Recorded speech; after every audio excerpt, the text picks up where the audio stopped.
Oh, it wasn't on.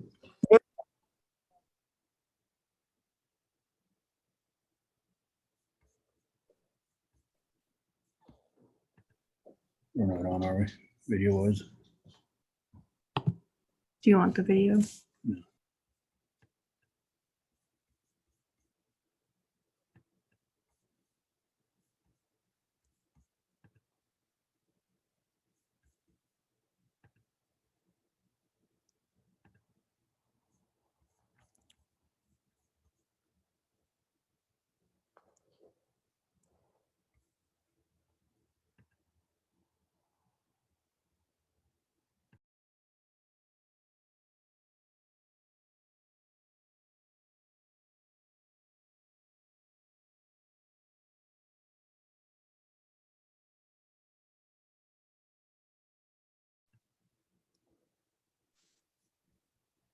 Good afternoon, everybody. This is Heather Lind. I know that we're waiting for a couple people, I think, still to log on in here. Or nope, it looks like Howard's getting in here. Paul's logging in now. So if we just give it a minute or two, we'll get it started.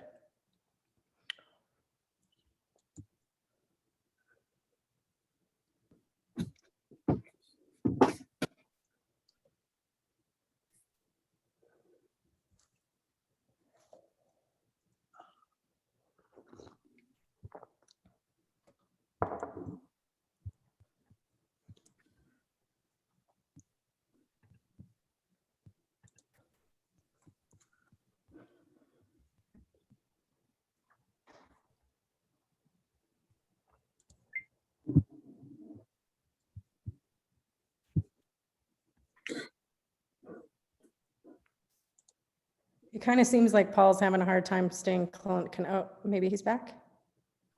No, I'm here. I just can't show my beautiful face. Oh, all right. That's okay. We like your name too. Yeah, I thought not seeing my face would be okay with you guys. Okay, well, I think we have all of our members that will be here this evening, so we'll go ahead and get started. We will go ahead and call this meeting to order. I'll do a quick roll call of Planning Commission members. Howard Tritz. Here. Abby Dahlman, I know is absent. Bryce is obviously going to abstain from this. Aaron Palin. Here. Upi Bobadilla is also gone, and then Heather Lind here. Roll call of county commissioners. Do I have Commissioner Mudge? It looks like she's connecting to audio, Heather. Hi, sorry to be late. Hi, thanks. Okay, so Commissioner Mudge here, Commissioner Marcella, Present. and then Commissioner Fiedler, I believe, is also unavailable to attend this evening. Do we have any changes or additions to the agenda? Okay. We have minutes from May 24th and June 14th. Has everybody here had an opportunity to review those to make any motion? I make the motion that we approve those minutes. Okay. Can I I'll get a second. second? Great, all in favor? Hi. Aye. Okay. And I think we are, sorry, I think I'm actually looking at the old agenda, so I apologize, but I know our item of business this evening is the Iron Mass Camp, file number 21-10, the conditional use permit, and file number 21-11, the site plan review. We will go ahead and start with a staff report, and then we'll give the applicant an opportunity to add and present, and then any questions from there.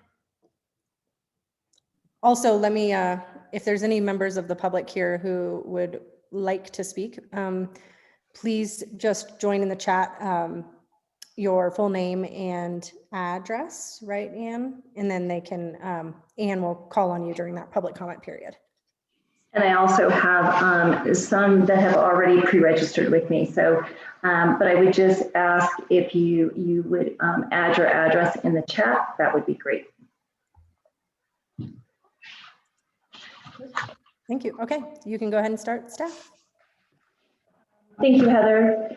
So file 2110, the Iron Mask Camp CUP is an application to operate a group camp in a privately owned mining claim within the San Isabel National Forest. This claim is located near Turquoise Lake and accessed off of Forest Service Road 103 and County Road 9A. The parcel is surrounded on all adjacent sides by National Forest. However, there is a privately owned parcel approximately 582 feet from the parameter of the subject parcel. The topography of the site has varying degrees of steepness. However, during the site visit, I noted that the placement of the yurts and parking to be accessible and relatively flat. The road is readily accessible in the summer and is maintained by the county through a Schedule A agreement with the Forest Service. And what that means is that per this agreement, scheduled maintenance once every 3 years occurs. However, the county does not do any winter maintenance of the access road. That is actually done through a grooming effort by the Lake County chapter of the Colorado Snowmobile Association in coordination with a winter tour operation, and they hold a special use permit through the Forest Service as an outfitter and guide. The proposal has 2 yurt cabin structures and 1 tent location, with a occupancy in the winter, max occupancy in the winter proposed at 10 guests, and in the summer months, 14 guests. The yurts are included within the application documents, so you could see the designs of those. They are kits and provide solid walls and roof with built-in insulation. They are temporary structures providing habitable space. The model that the applicant has brought forward will be that guests will be expected to pack in their own food and water, as there will be no permanent water supply present on site to operate this proposal. And firewood would be provided for use in designated fire pits when fire bans are not in effect, as well as wood stove serving as the heat source within the structure. But no other utilities are noted within the application other than small solar panel with a battery for interior lightings within the yurts and within the sanitation area, the outhouse, or whatever is the final outcome of going through the variance process with Leadville Sanitation, or excuse me, with the Lake County Department of Public Health and Environment. Whatever design to address the sanitation needs that would be less than a full OWTS will require a variance through that agency. I believe that the applicant is currently in discussions with them to look at all possibilities, as well as potentially contemplating maybe an engineer design. There are 15 use-specific standards within the code specific to a group camp. The staff report dives into all of those, as did the applicant within their submittal, but to just be cognizant that they are those standards associated with the use. As part of the review, the agencies that the application was referred to were the Lake County Office of Emergency Management, the Sheriff, Leadville Lake County Fire Rescue, Public Works, Colorado Division of Parks and Wildlife, the U.S. Forest Service, and Lake County Public and Environmental Health. And we did receive responses from everyone except the Sheriff's Department, and all provided comments, suggestions for conditions, as well as just straightforward conditions that you'll see within the staff report. The Office of Emergency Management really focused on fire mitigation and creating defensible space, and provided good resources to the applicant to establish that on site. there are a list of 5 different items that they provided. Lake County Public Works, their one concern was that, that the road access not be disturbed in a negative manner, and that access would always be available for other users. Colorado Division of Parks and Wildlife had a focus on fencing and making sure that any fencing that the applicant would do would be wildlife friendly, as well as making sure that all trash is properly taken care of and wildlife proof containers are present on site. Appropriate conduct with pets was part of their comments, as was making sure that the yurts are left in a clean manner for winterization and vacancies. The U.S. Forest Service dove into access and the road use, and further review needs to be done between that agency and the applicant to determine if a special use permit will be needed for winter access. We've already provided that information to the applicant. They also suggested a survey to determine where property lines are located. Lake County Public Health, as we've already kind of talked about, just discussed the need for a variance and also offered some direction to the applicant in helping to contemplate maybe the best method for sanitation. Just a couple quick things that staff wanted to highlight, and our observations were the discussion of motorized access and parking. The initial application suggested that up to 8 vehicles could be easily parked and maintained on site. Excuse me for just one moment. Sorry about that. However, staff believes that this might be one area that considering limiting the number of cars present in association with this operation would have a benefit to the road system and just the overall environmental health of the area, as well as decreasing the intensity of use while helping to maintain balance with the natural environment and lessen the impact on the adjacent area and properties. We are proposing limiting that to no more than 4 vehicles at a time. I think the applicant may feel more comfortable at 5, but certainly open a bit to discussion on that. Winter access is the other area. I did reach out to the applicant to determine how important winter operations are to this overall project, and it does appear that it is very much a relevant part of what the applicant would like to include within their operational plan. However, there is more investigation that needs to be done into this. One, I would suggest that we've seen access and contention between groups that maintain groomed trails and other users. So already spoke to the applicant, who wholeheartedly agreed in reaching out for a partnering on that use and a way to coordinate with the current group that provides that access, as well as the further need to look into whether or not a special use permit is appropriate with U.S. Forest Service. And I think the last thing that I really kind of want to talk about, and then I'll let the staff report speak for itself, or unless anybody has any questions, is the guest, what I referred to in the staff report as the guest operation guide.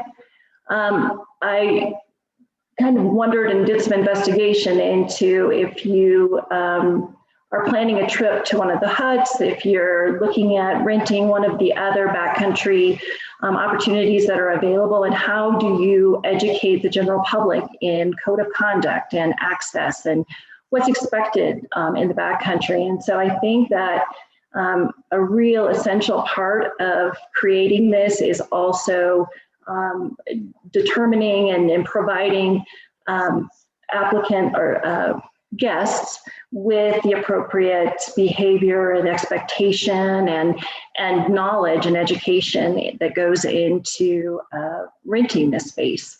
So I think that that's a very important aspect. And again, something that I've discussed with the applicant, who agrees that they would look for ways to do that. So I think coordination with emergency management, the fire department, and public health would help just kind of vet that well-rounded experience and education.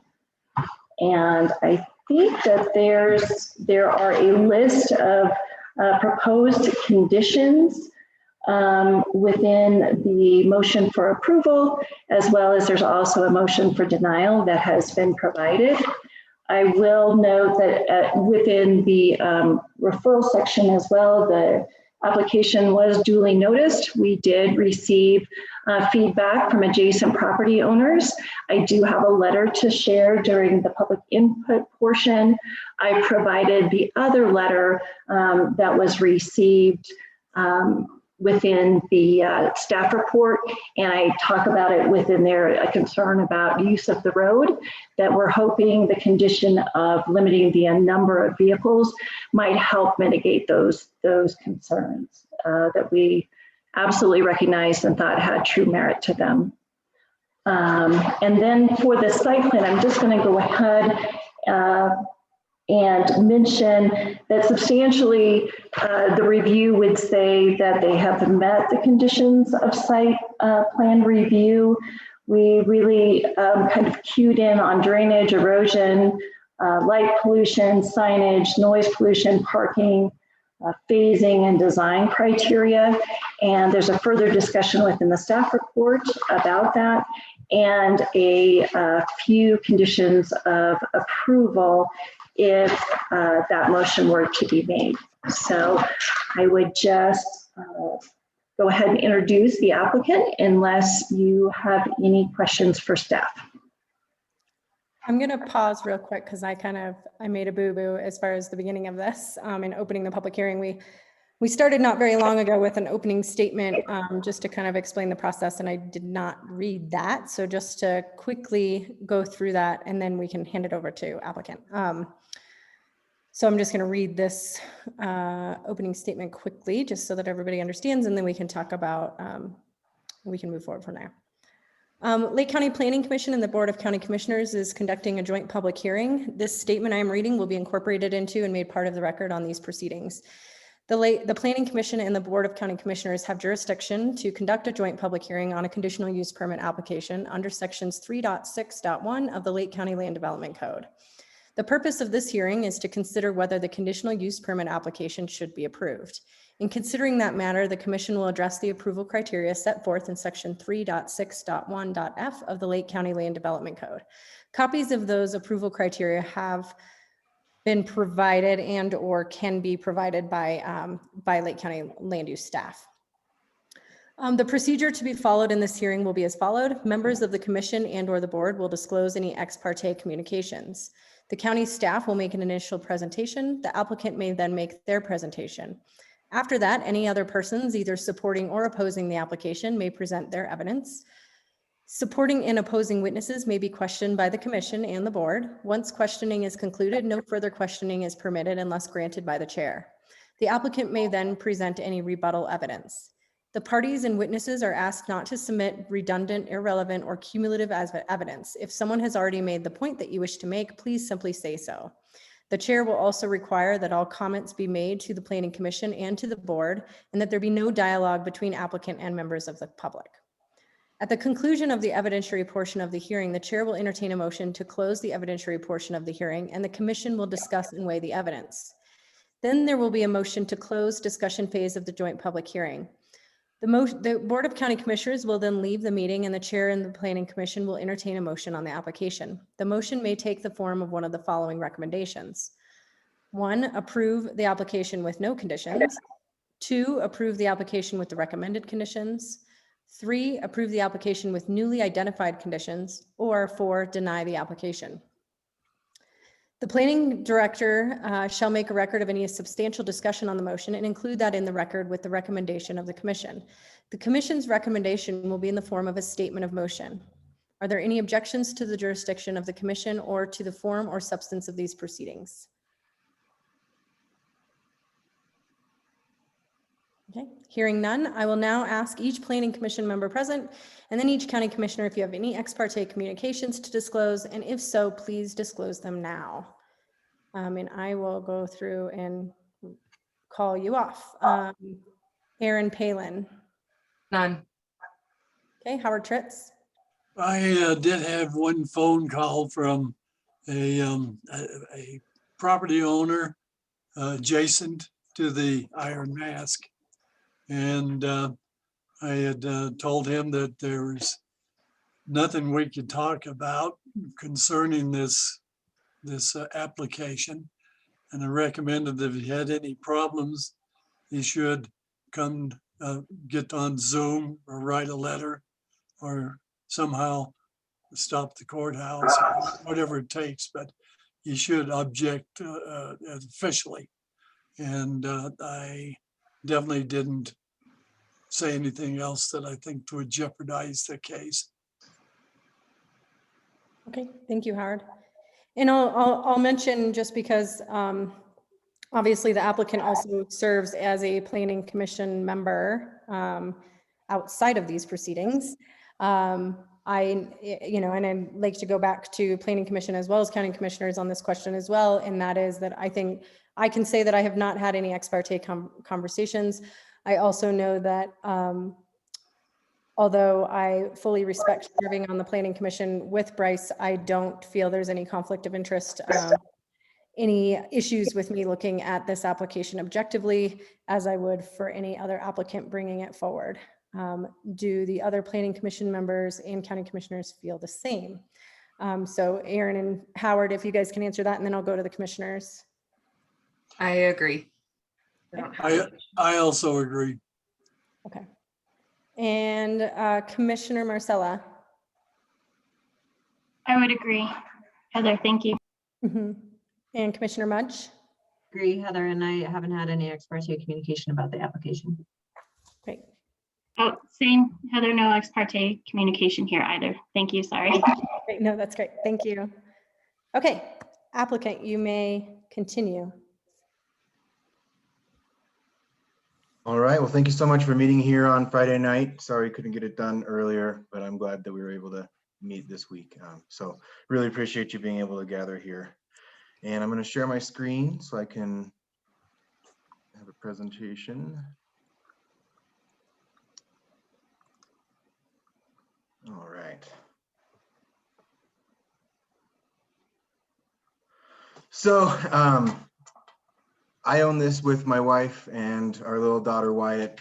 They were on the video earlier, but they had to leave because Wyatt doesn't like Zoom meetings, so apologize. But we want to let you know that the Iron Mask is kind of a family affair. It's me, my wife, and Wyatt.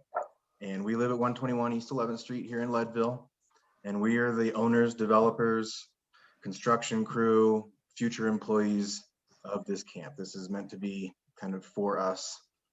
I'm hoping that someday when Wyatt wants a fancy pair of jeans or something that I don't want to buy, she can work here for allowance or something like that. But that's kind of the plan with this. Carly works as the retail and planning manager at Melanzana here in town, and I work for Lake County government.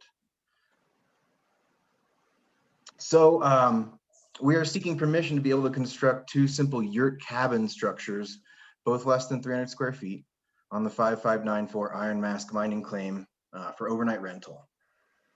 And our goal is to develop this former turquoise mining claim into a low impact, low density glamping type experience, a camp which will serve as a positive example of land conservation meeting our recreation economy here in Lake County.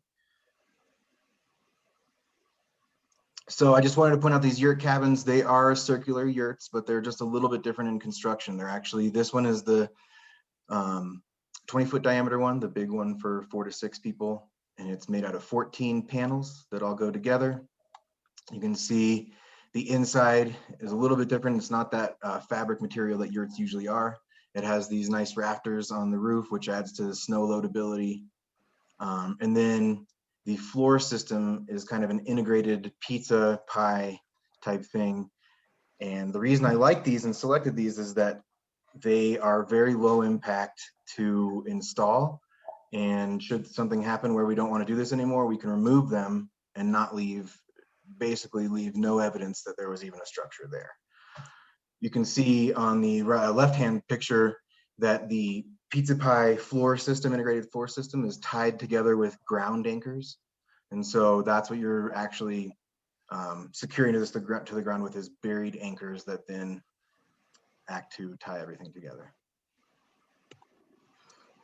I wanted to show you kind of where this is in relation to Leadville on the map. So we have Leadville here in blue. And if you head out to County Road 9A, this is actually where there's a Leadville Junction wintertime parking lot. This is where the snowmobile tours for Turquoise Lake take off of, and as well as the Winterhawk dog sled operation. You go along and you continue on the Turquoise Lake Road. Along the north side, you pass by a bunch of Forest Service developed campgrounds, and you get to a dirt road. You head up 107, Forest Service Road 107 to the junction of 103. You take a right and you go up the hill just a little bit to the Iron Mask claim. So it is about 5.5 miles as the crow flies from Leadville city limits, and it's less than a mile directly north of Turquoise Lake. To zoom in a little bit more, a couple things to note about this particular claim and why I really think it was an ideal spot for something like this to take place there, to be developed on it, but also why it can serve as such a good example for future applications like this that come up, is that it's surrounded on all 4 sides by public land. And so according to the original mineral survey, this might not be entirely accurate, but the original mineral survey shows that there's a 500 and some foot gap of public land between the Iron Mask and the nearest adjacent property. This Forest Service road, as Ann mentioned, is maintained by the county in summer months and groomed in the winter months. And this area is already really popular for recreational use.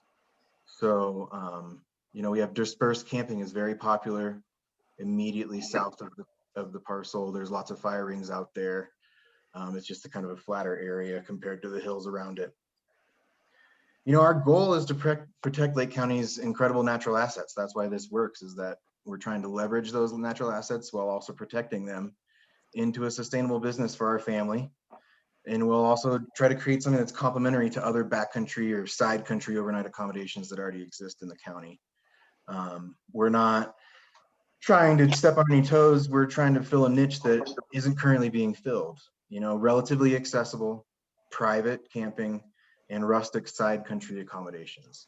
So basically I envision this somewhere between the 10th Mountain Huts, where, you're sharing with strangers, and that's part of the appeal. The Tennessee Pass sleep yurts, where you have fine dining next door, clean sheets, a full guest staff that will service you. And the Leadville backcountry yurts, which are those true fabric yurts. They're rustic, but they're pretty far off the beaten path, and they're in alpine terrain rather than in a forested terrain. So this is kind of somewhere trying to hit in between all of those.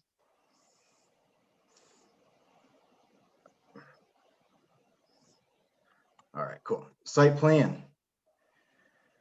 So I just wanted a little bit about this site, is that we acquired it in spring 2020 after being in contact with the former owners for several years. And they'd owned it for 50 years, and they wanted this to go to another local family to be used, by another local family. And so we were a good choice, and it worked out really well for us. I think another cool thing about this is one of the few former turquoise mining claims in the county. And so it wasn't as developed as intensively as the mines on the east side, for instance, or other mines that were looking for materials that had worse byproducts. This was truly just sorting through the rocks, cracking rocks, looking for gemstones. And that's what that family bought it for. It was truly a recreational mining claim. In 1974, they bought this to go hang out in the summer because they were school teachers in Grand Junction. And they came out and spent their time here. and they had a friend with a bulldozer, and so they did a little bit of earthwork. And that's the earthwork that they did is what remains and what I am going to use. I'm not planning on doing any major earthwork or site work on this site at all. That's kind of the whole point, is that I want to prevent disturbing the land. It's a gentle hillside. There's no mine shafts. There's no toxic waste piles, just piles of rocks. There's no riparian areas or seasonal creeks or springs on this piece of land. And the public service or Xcel Energy transmission lines go on the north side of the parcel. So that's that orange piece you're seeing is the public service easement. This is a little bit closer of the site plan, so you can know. Some of you might know this because this is actually a well-known mountain biking trail, and there's a pretty well-known dilapidated, collapsed mobile home or old trailer home on this site. And I've been working to clean that up since I bought the claim. It was basically a pile of trash, you know, years of vandalism, animals getting into it, et cetera, et cetera. So been hauling that off. That's actually, I'm down to the frame now. So it is going to be gone pretty soon. And that's what is needed because that's actually lying on what will be a flat area for a driveway to accommodate some cars. There's an old outhouse, which I put on the site plan. It's hard to see, but there's also the remains of a historic mining cabin from the 1890s that are there. I'd like to preserve it as best I can, but it's pretty far gone. It's just kind of a cool little nifty thing that you're going to see as you walk down to the main yurt site, which is here. So you can see that all this is well within the setbacks, well off the road, but also if I go back, these two green dots you see here are the proposed yurt sites. And the two red dots are the nearest structures. So there's a yurt up here and there's the cabin, the Brink cabin right here. That is the only other structures around. And what I would like to say is that basically, you know, if we approve this application, we're kind of locking down development for this entire section of forest. These are National Forest Service owned. This is actually an unpatented mining claim that's showing up. So it's still public land. So this entire area of the forest will be protected and will basically have its development locked in perpetually as this low impact, low density stuff in the future. So.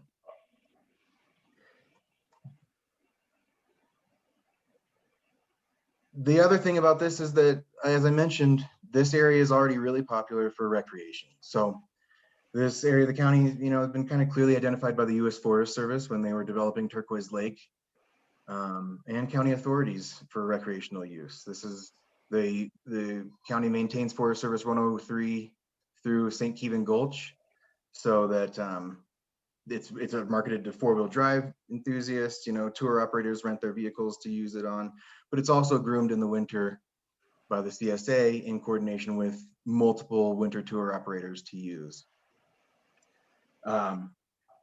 Forest Service 103 through the property is actually also part of the Leadville 100 mountain bike race route. So it has, you know, some summertime use that's established already. And then just up Forest Service 107, if you don't take the right up 103 to the Iron Mask, up 107 a little bit further is the 10th Mountain Hut. I believe it's the Uncle Bud's hut up there. So there's already a group camp in the vicinity. You have 7 developed National Forest Service campgrounds by my count in the immediately surrounding Turquoise Lake. You have Sugarloafin Campground nearby. And like I mentioned earlier, this area is popular for dispersed camping already. So that's about it as far as I have to present. And I just wanted to take this time to kind of address some special concerns that come with building in a backcountry area or a special zone. So this was developed with the future potential of backcountry zoning regulations in mind. And I wanted this to be compatible with current zoning and any future zoning that came along, which is why I wasn't willing to just build a structure and then try to go the short-term rental route, because I know that's something we really don't want in the backcountry zone as proposed.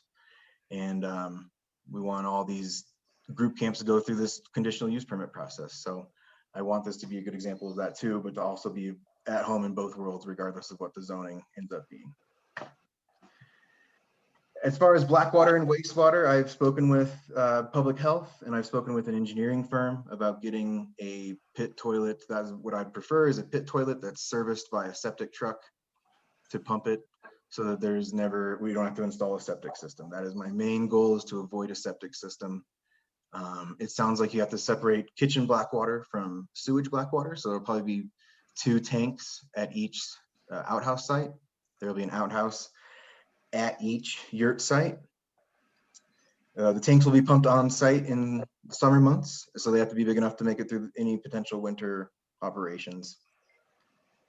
And then, you know, dishes and cleaning. I don't want to put a full kitchen in the yurt. That's not really the plan, but public health has made it clear, and I think it's true, like if you don't put some sort of dish solution, people are just going to put their food scraps anywhere, and that's just not good for wildlife. And so we are going to address dishes in some fashion. My idea is to kind of have like a dish basin or a wash basin in close proximity to the outhouse.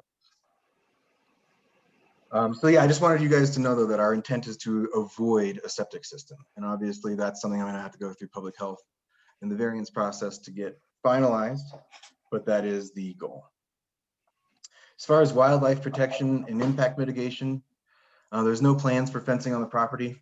I did put up a single line of barbed wire up there to delineate the property when I first was finding the corners and trying to kind of discourage dispersed camping on the actual property.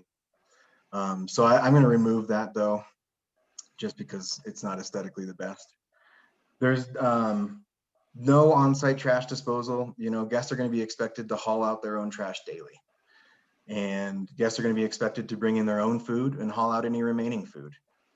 There's going to be a daily or per visit site visitation or inspection by myself or Carly to clean and remove any trash or remaining food. So that's either per day or per visit, but this will all be clearly kind of expressed in the operational guide.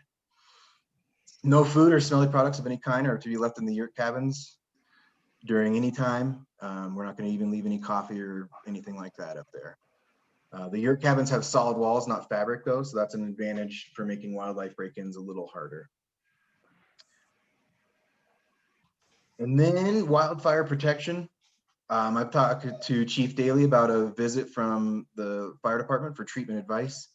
And then Ann's also going to give me the contact information for Colorado State Forest Service, who's doing some projects and might actually have some grants or funding available for private landowners to do fire mitigation. But this, you know, I see this as a no-brainer. This is a protection of my investment, and wildfires are our imminent threat, especially in a densely forested area like this. So I think as we talked about in the backcountry discussions, it's like there's a big threat of fire coming from the yurt, but also if there's a fire that comes through, we know that the treatment or the advice from the Forest Service is to just let it burn. So I mean, it's in my best interest to make the wildfire protection pretty stout. We're going to remove ladder fuels throughout the entire 10 acres. The priority for tree removal will be wildfire protection first and foremost, including defensible space. And then after that, we're going to maximize views and privacy. So privacy from the road, so you don't stare at this yurt and they're not getting stared at from the road, but also the view from here on the hillside goes out over Tennessee Park and Leadville and the Mosquito Range, and it is pretty spectacular. There's going to be a fire pit, and I plan on providing firewood, but the fire pit will either be completely removable, like one of those stainless steel, what are they called, solo stoves, or it'll have a lockable cover or dome on it. In the event of outdoor fire restrictions, it can be easily removed, locked up, made very clear to guests that fires aren't allowed. A fire extinguisher will be available in each yurt. And the area is near the ongoing and planned treatment areas for the Tennessee Creek project, as you've probably seen as you drive around Turquoise Lake. So I think that's an advantage, but it's also kind of an opportunity to partner with the Forest Service to try to make this whole treatment plan compatible with what they're already doing in the area. And then a little bit about camp operations, you know, just a little bit about me and Carly is that we're passionate about the outdoors. We met on a Grand Canyon trip. I spent 7 years in the outdoor industry before joining Lake County government in 2019 in various roles. I was a snowmobile guide, I've been a river guide, backpacking guide, been an operations manager. I've kind of seen the whole thing. Before joining the county, I was actually the yurt manager at the Tennessee Pass Sleep Yurts. So I have experience with a commercial yurt operation like this. You know, I've talked to Ty about my plan here, so I'm not trying to undercut him or compete with him. I'm trying to be compatible with him, and he's given me his blessings. That feels good. Before joining Melanzana, Carly was in the outdoor industry for several years as well, in the logistics and operations side of things. She was a retail manager. So we have experience in stuff like this. And the camp has been designed so that it can be maintained while we continue to work regular jobs, while we continue to take care of our daughter. My goal is to essentially be able to service it 1 to 2 hours per visit, you know, so that we can work our schedules around other things. And the plan is to list on Hip Camp, which is basically an Airbnb for glamping operations, you know, tent sites, RVs, yurts, things like that. There's already group camps in Leadville and Lake County that are listing on Hip Camp. And I really like that because they take care of the sales tax, the lodging tax. They make sure all that is taken care of for me so that I'm all good to go on the tax side of things. And also it's marketed towards an outdoorsy crowd that's going to seek rustic accommodations, that's not going to be seeking luxury accommodations where they're being serviced, because that's not the goal of this. The goal of this is rustic backcountry or side country operations. And you know, it sounds like winter operations is going to require its own set of permits and conditions, and that's fine. I'm aware of that. This is just kind of this is the first step in the process that's going to continue on for a year or more, sounds like, just with all the research and the Forest Service stuff and the public health and everything like that. So I understand that we're going to have to jump through some hoops, and that's okay. That's what I want to do, is do this the right way. It's going to be marketed as a rustic retreat, minimal amenities, minimal, like no expectations, and that will be thoroughly described in all the materials. We do plan on making an operations guide, and it'll be thorough. You know, a digital copy can be sent to each customer after booking, and a print version will be available printed out in each yurt, along with a med kit or first aid kit in each yurt cabin. So, you know, trying to keep it brief, but that's kind of the overview of what I would like to do. In reviewing, I've talked about in seeing the proposed conditions from Ann, I have no objections, and I think that those conditions are in line with our goals and how we want this operation to be run. The letter of concern is addressed through vehicle limits. The one thing I would ask for, though, is I think that Ann had mentioned a 4 vehicle limit. I would feel more comfortable with 5 vehicles, being 2 vehicles per yurt and 1 vehicle for the tent camping site. I think that's would allow more people, but it also, there's plenty of parking to accommodate 5 vehicles of all different sizes and shapes. And that would mean that the 3 vehicles would be grouped down where there's a longer driveway that can accommodate more vehicles, because I know the letter of concern had pointed to the upper parking lot, which is a little smaller, but definitely big enough for 2 vehicles. So thanks for meeting on this Friday before 4th of July. I really appreciate your time and consideration, and I'm open to any questions. And other than that, thanks for hearing me out. Thank you. So at this point, does anybody have any questions initially for the applicant before we go to public comment? I have a quick question. Do you have cell service up there? Yes, there's pretty decent cell service because it faces Leadville, so you get all the signals from Leadville. Thanks. Any others from Planning Commission or County Commissioners? Okay. Ann, if you want to go ahead and facilitate public comment, please. Sure. So I did receive a new letter that I will just mention that this will be the first time Bryce has heard this letter. The previous letter, I did have time to send his direction.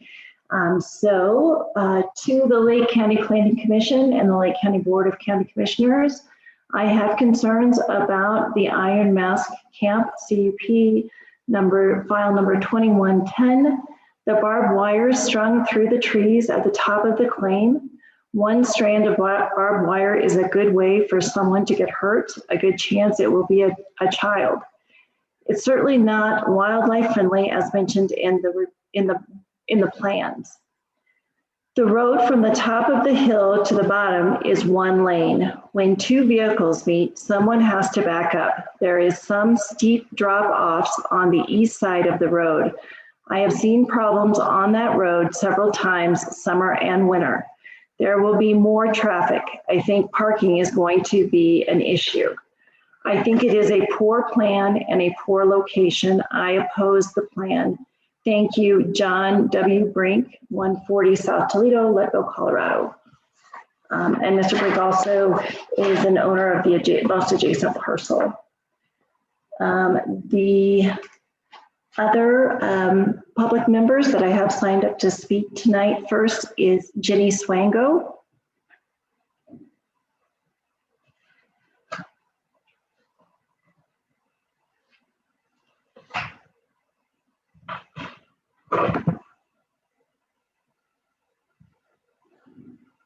And not hearing Jenny, I believe Charlie Brink. I see Charlie's put his address in the chat, so we can always come back to Jenny, but we can move on to Charlie at this time.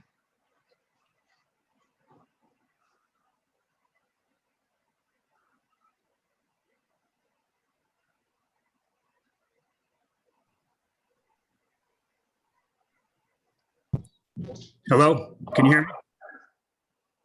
Okay.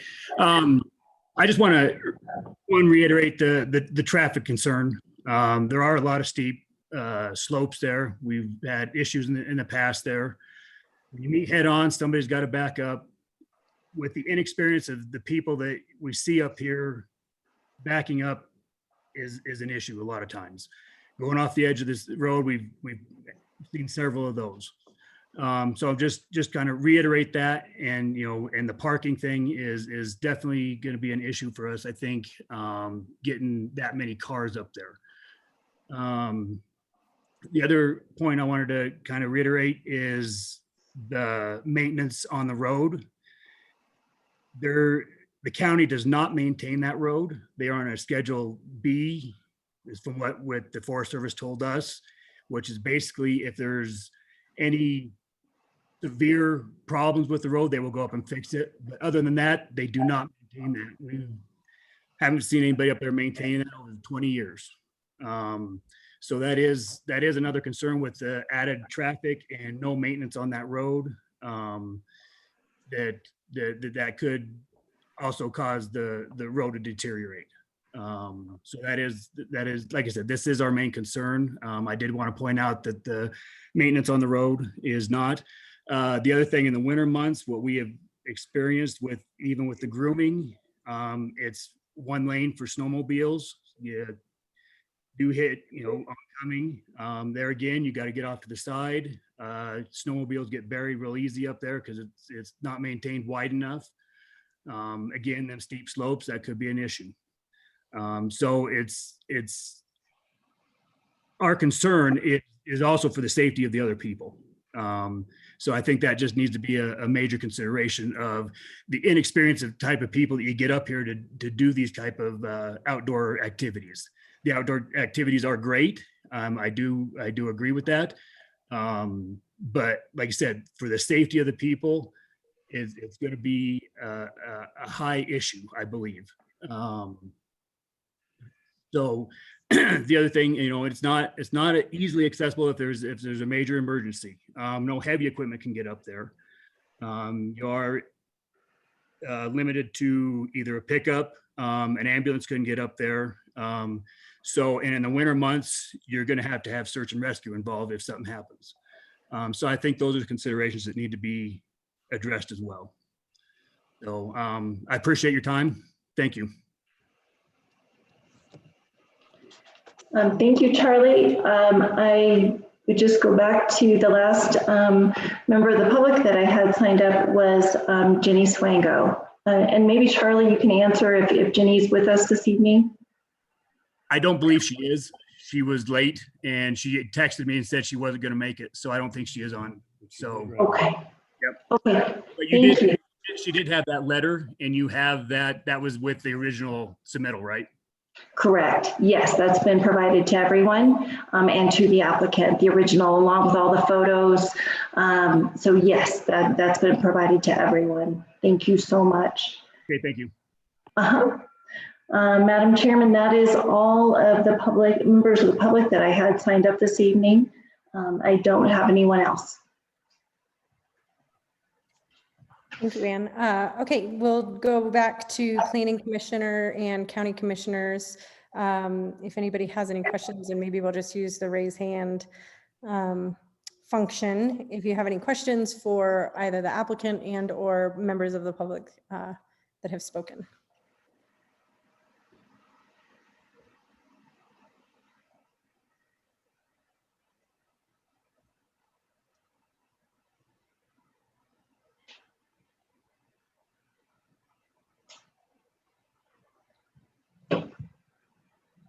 Okay, I don't see any here. At this point, if there are no further comments or questions, we can look to close the public hearing. And I can entertain a motion as such. I'm sorry, Heather, can I ask you a question? The point of discussion about the limiting the parking, it doesn't seem, I get that there are concerns, but it doesn't seem like there would be any reason why Bryce as an operator would want to have a ton of cars parked up there anyway, or exacerbate any sort of challenges with that road. Is there a necessity to limiting that parking and or I just don't, yeah. If that's a sticking point and something that's being asked for a different consideration, I would be willing to entertain that.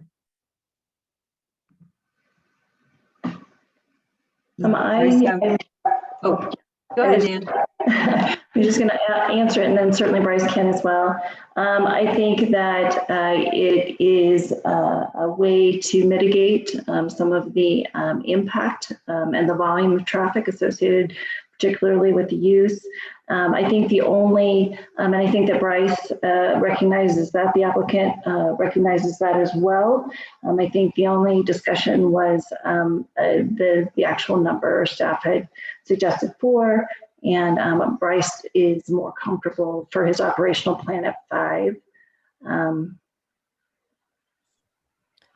I think that, you know, a piece that should be considered in this is not just the parking spaces, but if you're limiting the number of parking spaces, then you're limiting the number of people who are traveling up there in vehicles. Less of the problematic on the one-way intersections, less problems getting stuck, less, you know, I think that that's, for me, more of a reason to limit the cars than the actual parking spaces themselves.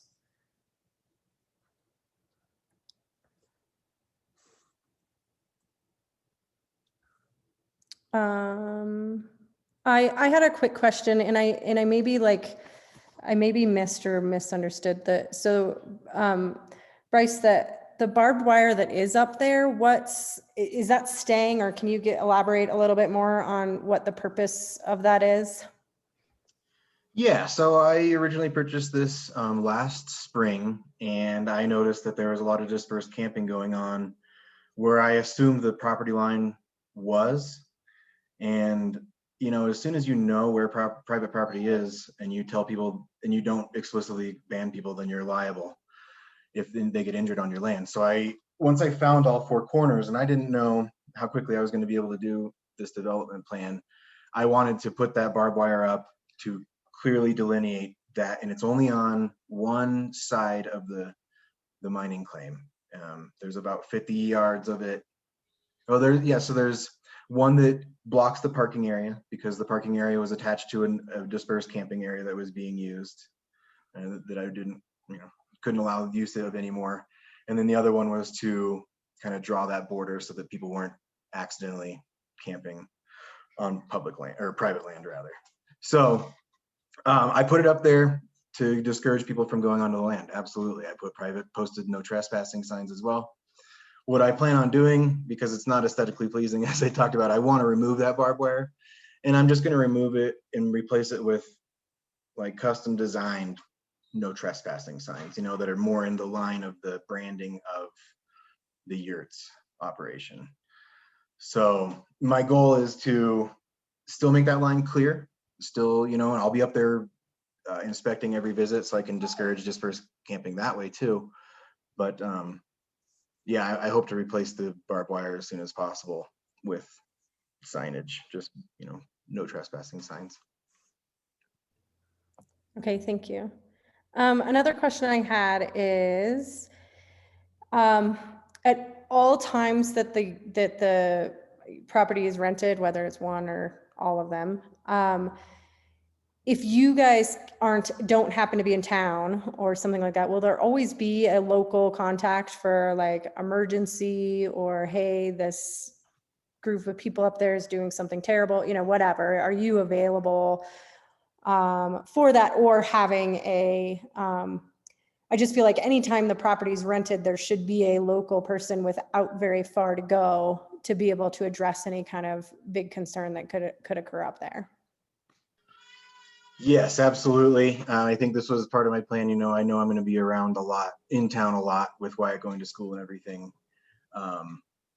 So it's essentially that there will always be someone, you know, I will have someone ready to do the inspections if we happen to be out of town. But realistically, we plan on closing during the mud seasons.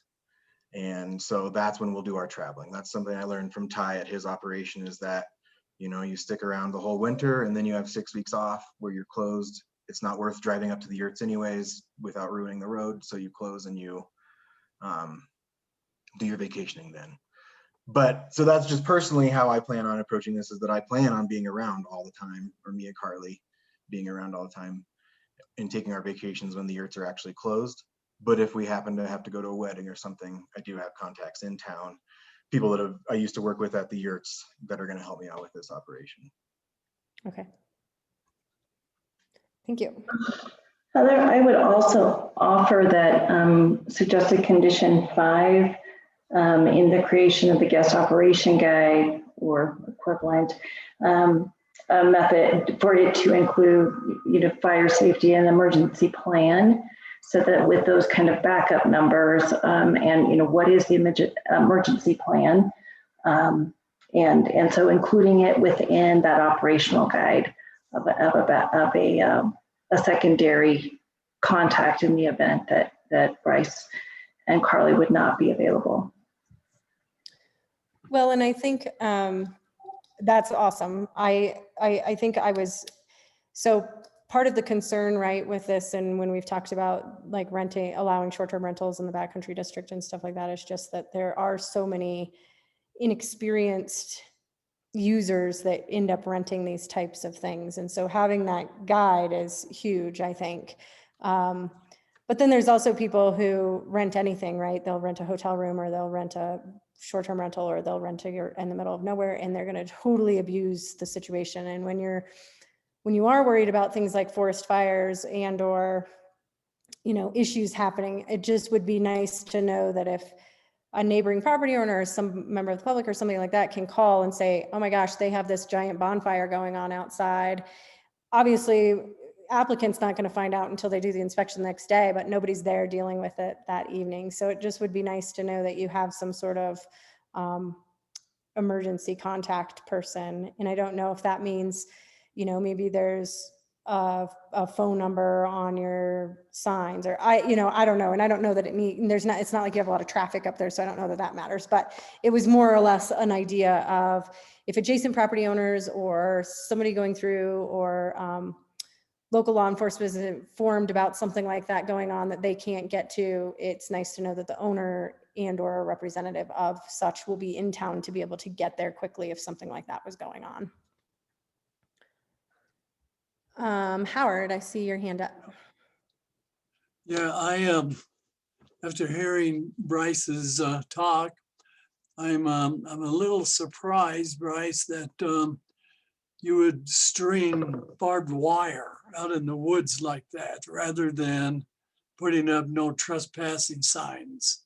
One strand of barbed wire in the woods is extremely hazard, not only to the trespassers, but the animals.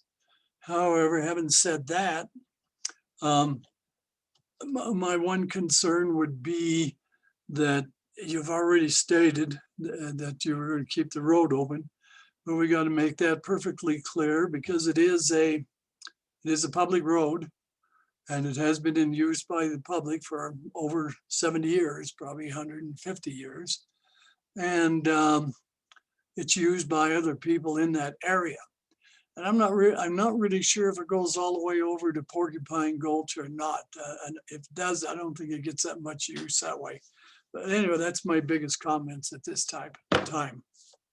Thank you. Great. Do I have anybody else that has any comments or questions that they want to make before we move into closing public comment? And then also applicant, if you have any statements, but any further statements? But I don't know if this would kind of come up in a condition, but I think I might be careful calling the site a glamping site. I think we would consider it glamping, but I can tell you right now, my friends in LA, New York, and Boston who might be visiting definitely would expect something else. So I'm wondering if in marketing, I really liked your term like side country. And again, I know it's a fluid term, like that would 100% be glamping to me, like just the fact I have a roof. But my friends who visited me in Colorado who might be looking at this type of website because rentals have continued to increase and hotels have continued to increase in price, who are looking for an experience, not so much just to be outside, I think I might stay away from glamping. I think that would really drive, I think it would undermine some of the education you need to do in your marketing. But I really liked side country. Like the second you said that, I was like, ooh, that's a term I think would really kind of support the idea behind, you know, we're here to give you a nicer, more comfortable experience, but like, and you're getting that side country experience, very much like backcountry versus side country on the resort. So anyway, I don't know if that's a comment for now or something to consider for the user guide, but I have LA friends and glamping is a very different thing for them. So yeah. You know, now that you mention it, I've seen some of the California camps on Hip Camp, and you're totally right. It's just, I mean, they're expecting yoga retreats and showers and running water and bathrooms, and they're not going to think about taking out pet waste and food waste and themselves. And I just think it would be, you know, maybe someday you'll get there. But I would be very, very cautious of using that term. It's also such a hot word right now. And we live in an experience-centric society. So people who don't know what nature really is, they're still going to be like, well, it's for the Instagram, like it's for the gram, we're going to do it. And it's a totally different term in other places. So very small note.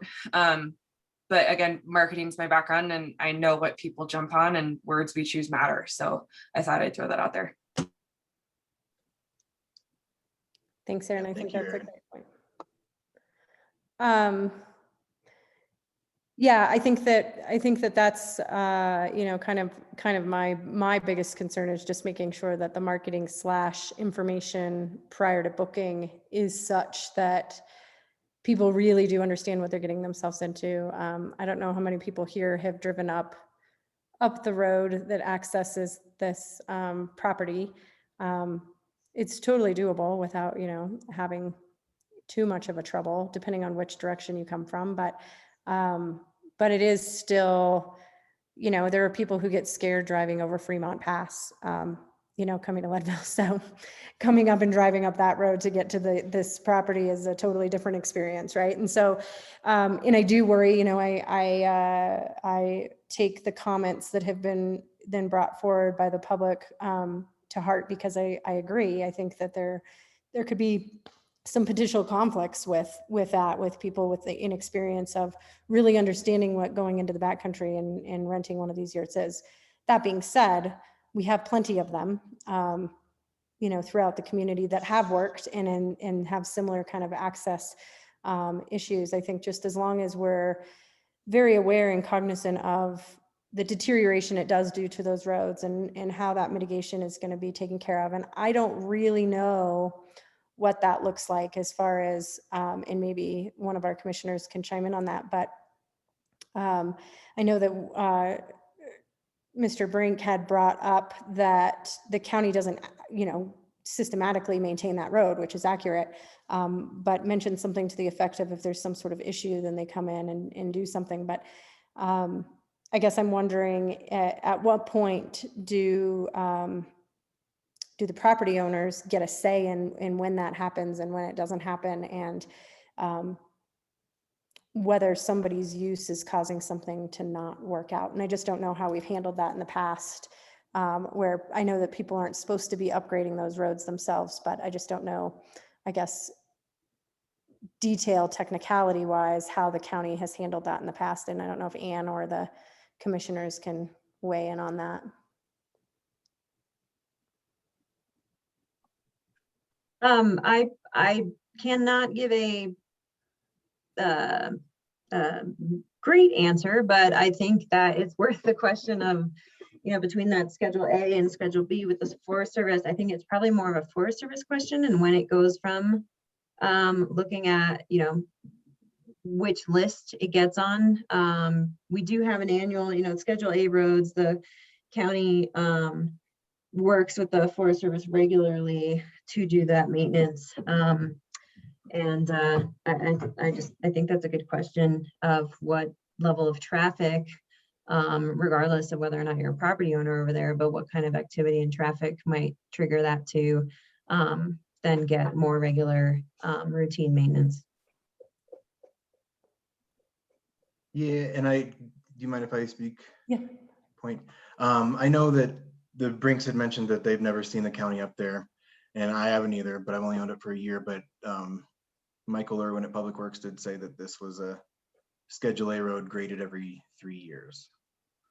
So I'm not sure if that plays into it, but it is maintained by the county on a schedule, on a basis. And then the other point I had is that, this is a road that's marketed as a 4-wheel drive recreational road in the county. So it's not like the county is trying to prevent use or has showed some worry about it eroding in the past. That's what and then the fact that there's the race series on it as well. I think that brings a lot of attention to it for the county and Public Works and just the public in general. Great, thank you. Okay, any other questions or comments?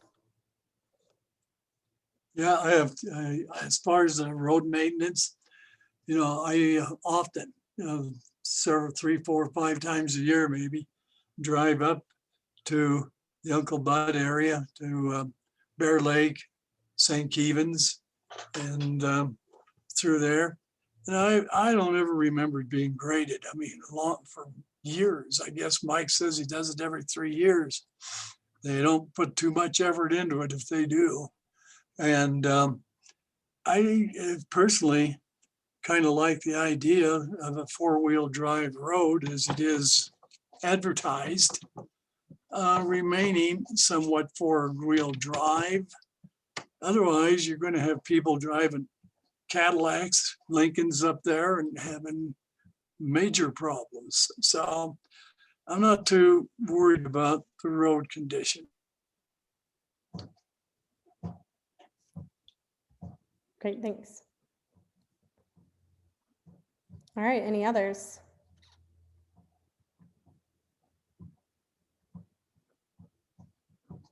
Okay, hearing none, I will entertain a motion to close the public hearing.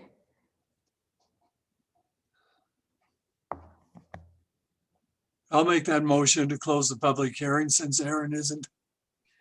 I'll second you. I forgot the you. verbiage. All in favor? Aye. Aye. Aye. Okay, at this time, the county commissioners can enjoy the rest of their evening. Members of the public are welcome to stay on and hear planning commission deliberation and statement of motions. And we will continue forward. Thank you very much, you guys. I appreciate it. Thanks, everyone. Have a good evening and a fun weekend. Happy So Fourth. long. Happy 4th. I have to make somebody else the host, I think, in order to keep the meeting going, actually. So Anne and Heather, I'm gonna make you guys the host so that I can jump off. Well, Anne, I think you're the host now, so I should be able to jump off and the recording will save. And then we can let Amit know so that he can. Great, thank you, Kayla.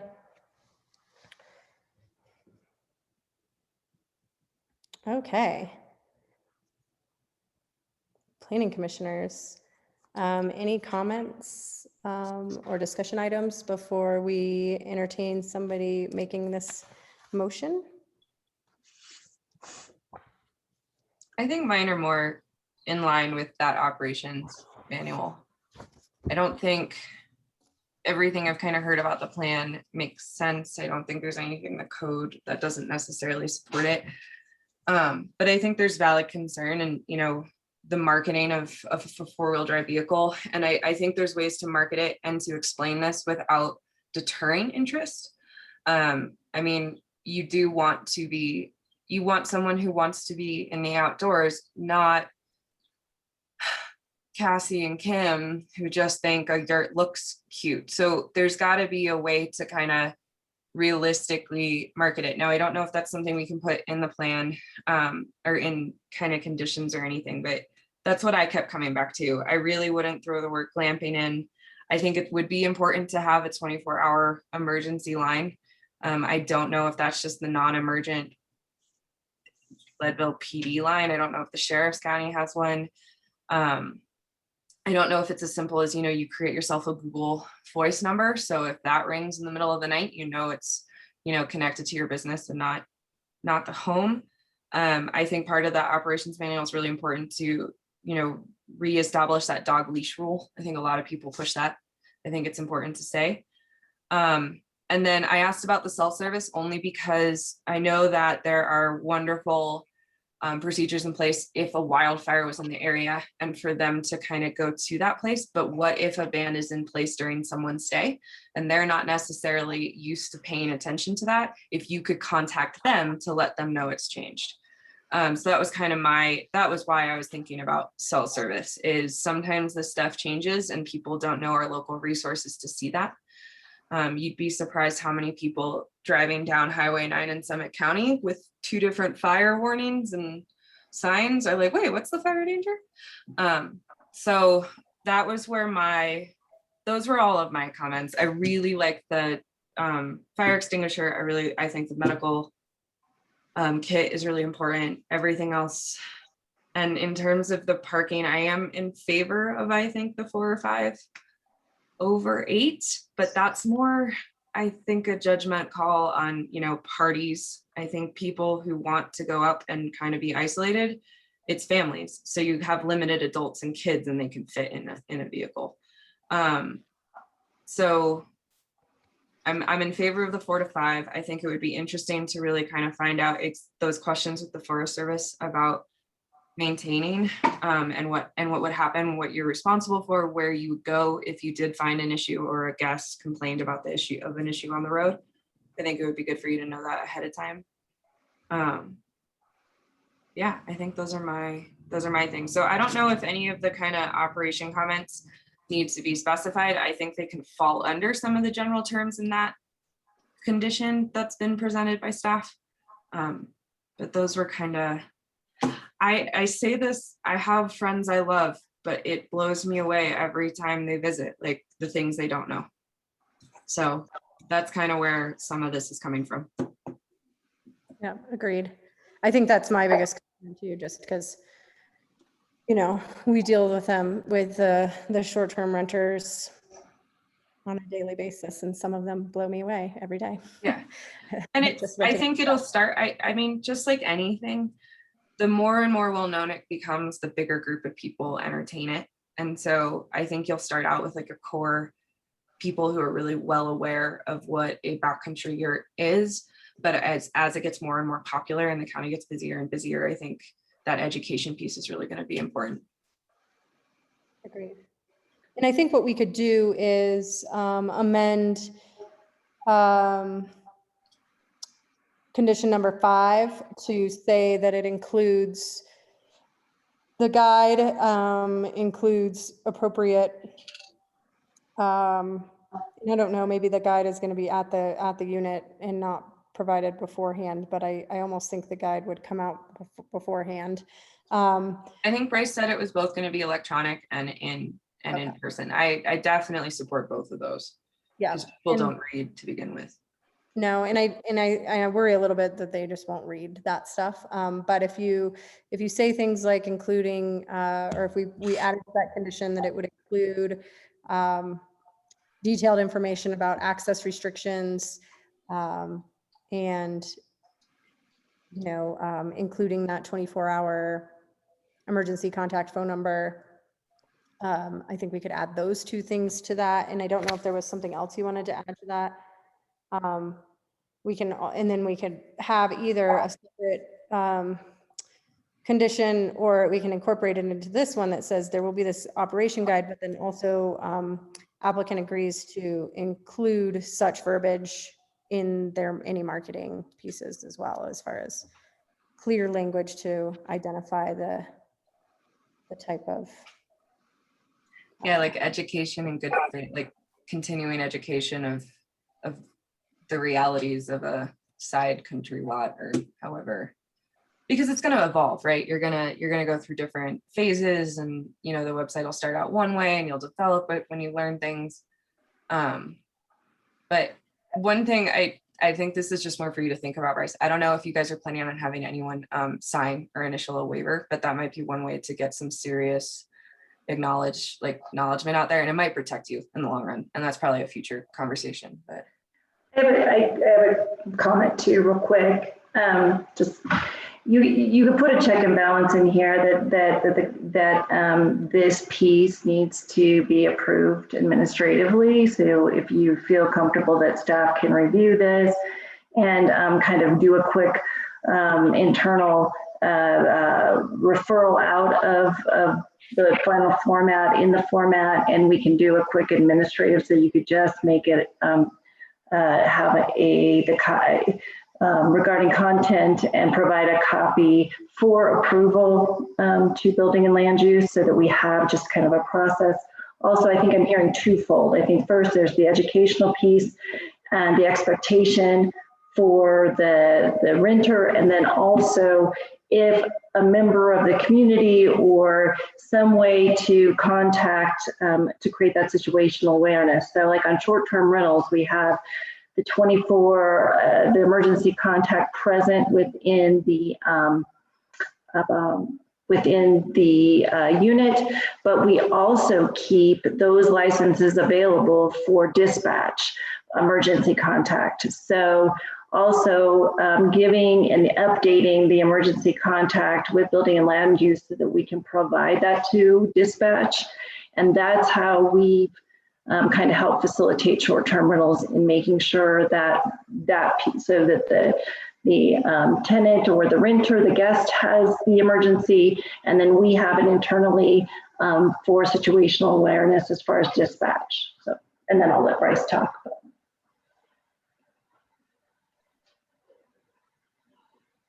Go ahead, Bryce. I didn't have anything else to add, except that I think this is a big part. And you mentioned the waiver, and that's actually one aspect of why I'm going with HipCamp, or plan to go with HipCamp, is that they take care of that. They bundle in the tax compliance with liability with that, but also because it's marketed specifically to outdoorsy people. And that's going to be one of the big things, because it's not in my best interest to have people not have expectations that aren't being met. So that's, the marketing is going to be very clear about, you're expected to bring your own water, your own food, you have to haul it out. That's all just part of making this run, but it's also good. You have to remind people of that, so that you set the expectation early. Well, and I think some of that too is sometimes you have to remove yourself from what we know. Because like in your presentation, you made really great points of how close it is to town. Someone might not finish reading that sentence that says it's close to town for you to go get dinner, but you're still remote once you get out there. And that's the like level of just being cautious of again, yay people, love my friends, but some of this stuff is pretty funny, and you just got to watch what we are used to knowing and not take that for granted. But again, that's a sorry thing, but No, that's totally fair. You know, working as the manager of the yurts, I definitely saw a lot of people that were not prepared for what they were getting into. Didn't know they Yeah, were and this- walking to a yurt.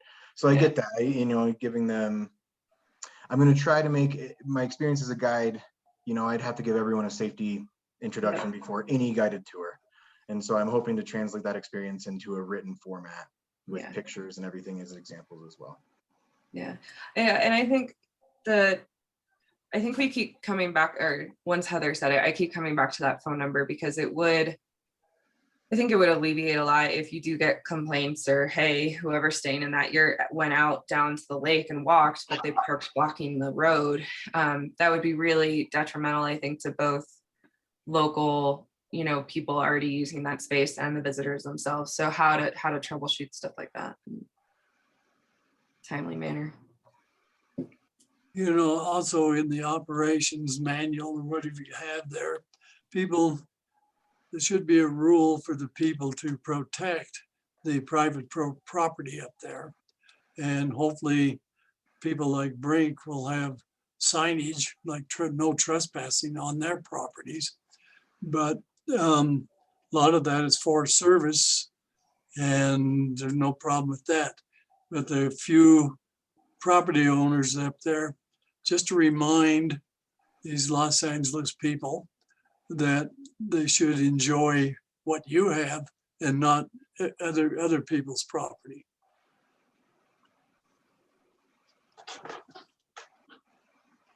One last question that I should have asked during public hearing, but I think I'm still allowed to ask the applicant at this point, is the fire pits for outside. You know, again, I may have missed it, but is it designated as to what those are going to look like and be structured as? So the plan is either solo stove, if you've ever seen the solo stoves that are probably 3-foot diameter, stainless steel. They're meant to burn efficiently so that they don't have a bunch of sparks and stuff come off of them. That was one alternative I had that would be nice, but I really have been looking into these camp, you know, designated, they're built for professional real campgrounds, very industrial, strong, sturdy units that also have a lockable dome. So I don't know particularly what they're going to be exactly right now, but that would be, I want to make it either completely removable, but I honestly think that having the fire pit remain with a cover over it actually does a better job of, you know, showing these people, hey, fires are not allowed right now, rather than an absence of a fire pit with a note saying there's a fire restriction. I think the locked fire pit is better. And so that's why I've been looking into that, is like looking into some, you know, recreational suppliers. There might also be a grill that, you know, like you see in the parks right next to the campfire, but that would be removable as well. They make these grills that you can remove them from the base. So that'd be the goal, is to make it very clear that fires aren't allowed when fire restrictions are in place. Well, and I also feel like they help limit the size of the fire, right, to whatever the appropriate fire size should be, versus just like handmade little rock rings or whatever it is. So that's, I guess I just wanted to clarify that we weren't looking at that, because that's when I think we could get into trouble. And I do think that we're in such a sensitive space right now with worrying about fire danger that obviously you as the applicant don't want to be responsible for that either. So I know that, you know, that makes sense, but I just want to bring it to the attention that I think that, and perhaps that's just a condition that the fire pit be in some sort of, I don't know even what the word is, but approved, contained, I don't know what you call them, but. I feel like I just missed this. But is the tent designated? Or is it just kind of in the open space around the yurts? So the tent site is really just meant to add capacity right next to the main yurt. So that's why it's basically going to be tent camping where you can find it, but near that Okay, main yurt, so that you can still use the outhouse, you can still use the facilities there. It's Okay. meant to expand that a little bit more in the summer, basically during race season, so that you can have a little bit more people staying there. which just during this meeting, they announced that they actually just changed some regulations near Hope Pass to accommodate the local and remote areas, just FYI, since you mentioned the races, I thought, so they're adapting some stuff with how many people can come. Yeah, I saw that they're limiting access Mhm. and checkpoints and stuff like that. Yeah. That's a smart thing. Yeah. Oh, I agree. And I'm not trying to like change the direction. I just thought it was interesting since we mentioned them. It's since they also just made a decision today to kind of bring it back a little bit.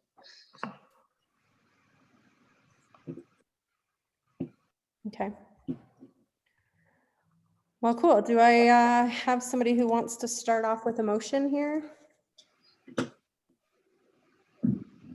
Aaron, have you got it in front of you? I do, Howard. Okay, I move the Planning Commission recommend approval of file number 21-10, Iron Mass Camp CUP to the Board of County Commissioners with the following conditions. Do I continue all the way through? I forget, or do you stop me Yeah. now? Okay. Nope, you're gonna go through all of Did them. you make notes for number 5, Heather? I did not. Okay, I will do my best and we'll touch base when we get there. Number 1, with the following conditions. Number 1, applicant shall restrict the number of cars per reservation with a maximum of, did we confirm this? I think it's whatever you want to move, and then we can always adjust. Okay, Yeah. perfect. 5 at any one time. 2, applicant shall further investigate the Forest Service requirements for winter access and obtain any appropriate permits prior to winter operations. If a permit is determined to be needed, applicant will submit a copy to the Lake County Building and Land Use Department. Number 3, the applicant shall follow the following requirements from the Leadville/Lake County Fire and Rescue. A, structure shall install smoke and carbon monoxide detectors. B, mounted fire extinguishers shall be installed in necessary locations. C, owner shall develop and establish a summer evacuation area should a wildfire occur. This area shall accommodate max occupant load. D, owner shall mitigate the area according to the home ignition zone. E, strongly recommend the owner install an emergency medical cabinet/station in both structures. 4, applicant shall require an agreement from the current operator maintaining winter access prior to winter operations. A copy of the agreement will be submitted to the LCBLUD. Number 5, applicant shall create a guest operations guide or equivalent to educate guests regarding but not limited to fire safety, emergency plan, proper sanitation, physical requirements, and code of conduct. The applicant shall consult with LCPHA, LLCFR, and the Office of Emergency Management regarding content and provide a copy to the LCBLUD. Number 6, fencing is discouraged. However, if used, it shall be wildlife friendly as defined by the Colorado Parks and Wildlife. Number 7, approval is contingent upon compliance with the recommendations from CPW regarding removal of food items during winterization or vacancy, wildlife attractants, and pet safety. Number 8, applicant shall gain sanitation approval from LCPHA prior to operations. Number 9, the operation shall not create an adverse effect on the use of the road. Number 10, the camp will not generate any type of noise disturbance, specifically nothing in excess of 70 decibels for a continuous minute at any time of day. 11, all structures shall maintain a 50-foot setback from the perimeter of the parcel. 12, all trash containers shall be bear-proof and screened or enclosed to prohibit animal access. Number 13, fireworks are prohibited on site. Number 14, all statements and representations made by the applicant in its application and in hearing shall be binding and considered as conditions of approval. And further finding, 1, that the proposed conditional use is consistent with the goals, objectives, and policies contained in the Lake County Comprehensive Plan. 2, that the proposed conditional use conforms to the requirements and provisions of this code. 3, that as conditioned, adequate public safety, transportation, and utility facilities will be available to serve the subject property while maintaining sufficient levels of service for existing development. 4, that as conditioned, the proposed conditional use is not likely to be detrimental to the public health, safety, or welfare of county residents or to cause hardships for neighboring persons. 5, that as conditioned, the proposed conditional use is consistent with and in harmony with neighboring lands, uses, and future intended land uses in the area. 6, that as conditioned, the proposed conditional use will not result in overly intensive use or the land relative to the surrounding land. That as conditioned, the proposed conditional use will not result in traffic congestion, hazards to vehicular or pedestrian traffic. 8, that as conditioned, the proposed conditional use will not unnecessarily scar the land on which such use would be located. 9, that as conditioned, the proposed site for the conditional use is and will be free from natural or man-made hazards, or that such hazards can and will be adequately mitigated. Thank you. Do I have a second? Yeah, I do have something I think should be added on number 6. Okay, let's do the second first, because I think we're gonna have to do an amendment anyway. Okay, I'll second that. Okay. So now discussion, number 6. Number 6, the fencing is discouraged. Yeah. Actually, it's all right to say it should be discouraged, but we also ought to say that the county road that goes through the property should not be fenced, Okay. ever. I know Bryce won't, but somebody may have it after him. And I would like to, okay, so the amendment there would be county road not fenced. And I would like to include that no barbed wire would be used and Yes. the current barbed wire would be removed. Very good. On item number 3, letter E, rather than it saying we recommend, I would rather it just say owner shall install those. Agree. Number 5, adding the 24-hour emergency contact. And then the only other one I had was whether we say that the fire pits need to be in some sort of contained. Yeah, I like his comment on the dome. Yeah, I do too. Those are actually the very best. I've seen them before. And you close them off, they're not going to be used. Right. So I don't know how to word that condition, but it could be condition number 15, that all outdoor fire pits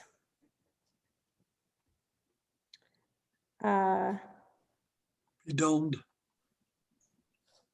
to be in a, to be, He used the term like recreational. Like not, yeah, I forget the term. I mean, basically, it just needs to be domed. And it's going to Right. be safe.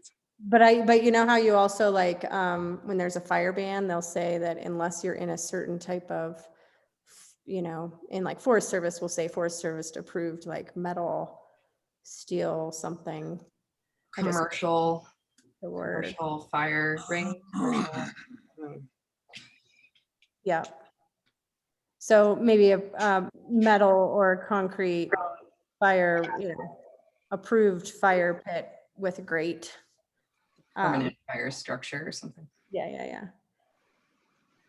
Did we want to potentially add a condition to number 9 about potentially finding out the terms of how a road would be repaired, or I forget that? I mean, no. Road repair will be, or any kind of road maintenance will be at the discretion of the Forest Service. That's outside our jurisdiction. Perfect.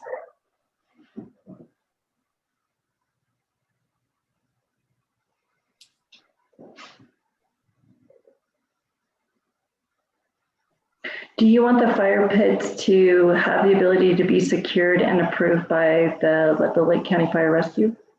Yes, that would be great. Or the Oh. Forest Service. Did we want to do the checks and balance that Anne mentioned about the owner's guide? Is that something we wanted to add? Okay, so the fire pit one, and you have, do you feel like you have that condition outlined? Okay. And then back on to number 5, to be approved by Leadville or Lake County Building and Land Use Department staff. So instead of having regarding content and provide a copy to Lake County Building and Land Use Department for approval, just easily just add for approval at the end. I think that works. I think that helps mitigate future, help with future applicants. Things as well. So there are a list of amendments. Do we need to list them all off, or can we just make a motion as so? I think you take a motion to amend the motion as follows. I just didn't know if we had to read the list of amendments. Oh, yeah, I think you should read the list of amendments into the record. So I would suggest that somebody makes the motion to amend the motion per Ann's beautiful interpretation of our amendments. I make a motion to amend the motion for approval with conditions per Anne's list that she's about to read off.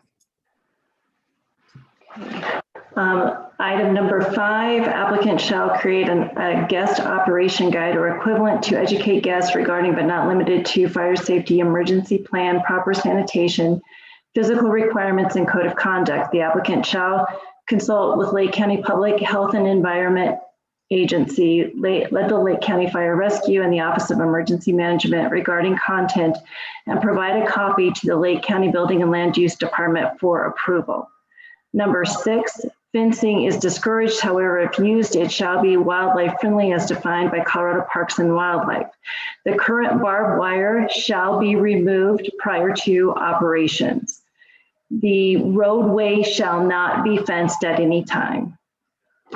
An additional item, number 15, all outdoor fire pits shall have the ability to be secured and be approved by the Leadville Lake County Fire Rescue. Number 3, letter E, shall be changed to owner shall install emergency medical cabinet station.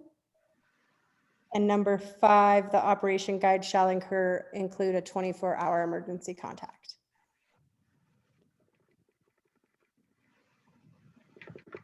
Do I have a second on the amendment? I'll second the amendment.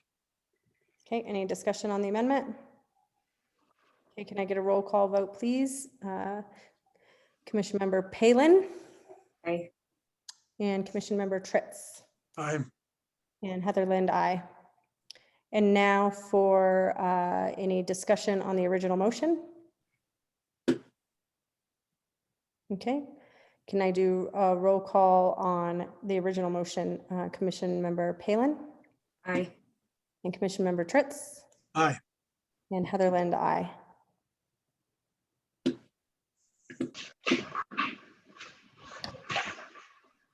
Okay, and now we need to go to the site plan review portion of it. And I don't know if there's, when these kind of go hand in hand, I'm not sure there's a whole lot of additional discussion. Do our planning commission members feel there's any additional discussion on the site plan review? Okay.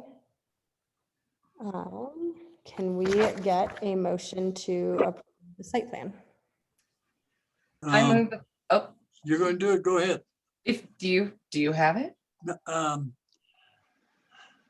I can go. I got it. I move the planning commission approve file number 21-11 Iron Mass Camp site plan review with the following conditions. 1, all statements and representations made by the applicant in its application and in hearing shall be binding and considered as conditions of approval. 2, the applicant will ensure site preparation and yurt placement will not have an adverse effect on drainage or erosion. 3, the USFS suggests a survey to ensure proper location of property lines. And further finding 1, that as proposed, the site plan is consistent with the goals, objective, and policies contained in the Lake County Comprehensive Plan. 2, that the proposed site plan conforms to the requirements and provisions of this code. 3, that the proposed site adequately addresses the submittal requirements items. 4, that the proposed site plan is consistent with and in harmony with neighboring land uses and future intended land uses in the area. 5, that the proposed site plan is substantially in compliance with the requirements and provisions of section 6.15 design criteria. I'll second that motion. Okay, any discussion on the motion? The only discussion. Commissioner Palin? Oh, sorry. Oh, go ahead. Go ahead. I was just wondering if we No. should change, oh, what? I Yeah, just go have just a little direction on the survey being a suggestion and not a requirement, is that I think that talked about in the body of the staff report is that the expertise that Bryce has in being able to identify corners and boundary lines, whereas we don't require a survey for a building permit. So it doesn't fall with any kind of requirement consistent with Lake County regulations. It was a suggestion by the Forest Service. So that's why it is a suggestion and not a shall. So be it. Okay, Aaron, did you have something you wanted to add? That actually covered my kind of question / comment. Okay. Any other discussion? Okay, Commission Member Palin, Aye. Commission Member Tritz. Aye. Okay, Heather Lind, aye. Both pass, and these recommendations go to the county commissioners at their next meeting, which I believe is Monday. And then they will vote to either approve our recommendation or make changes or deny it. It's in their hands at this point. But thank you, everybody, for attending this evening. Do I have any other questions or things we need to talk about before we head out? Leanne? Just that it'll actually be held, heard on Tuesday because county's closed on Monday. So it'll be on Tuesday's agenda. Thank you. Okay, well, thanks for getting it over so quickly. I've got to leave in 3 minutes. And Perfect. before I leave, Is that your motion to adjourn? that is, I make a motion that we close. I second that motion. And before we leave, Aaron, All in favor? I'm admiring your dog. Is it a black? Oh. Is he a I'm black lab? Yeah, Riley's a lab shepherd mix, and then I actually just adopted that yellow little baby lab. He's 2 years old and has cerebellar hypoplasia, so he wobbles everywhere. Oh, That's that's why- why he got that That's why I baby. was disappearing when he kept moving, because I have to help him.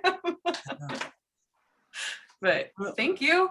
If you like dogs, you must be all right. Oh, thanks.